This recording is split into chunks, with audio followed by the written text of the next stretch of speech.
Welcome to Penrose Learning, where we make understanding easy.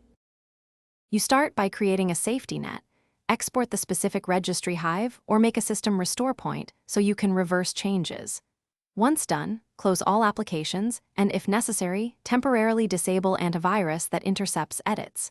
Next, locate the exact key path and name you intend to remove, verify spelling and case.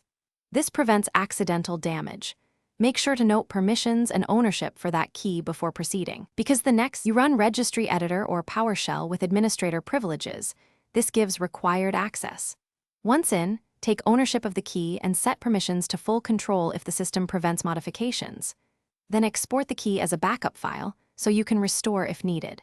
After confirming you have the right key, delete it and any child values. Make sure to watch for prompts and error messages and log the exact key names you removed for future reference. You finish by restarting the machine to let changes take effect, then verify that the system and applications behave as expected. If something breaks, immediately restore the exported reg file or roll back via system restore. This reinstates deleted entries. Once done, inspect Event Viewer for related errors and recheck permissions on remaining keys. If deletion failed earlier, rerun the tools as administrator or use safe mode. One key tip: restore backups before making further.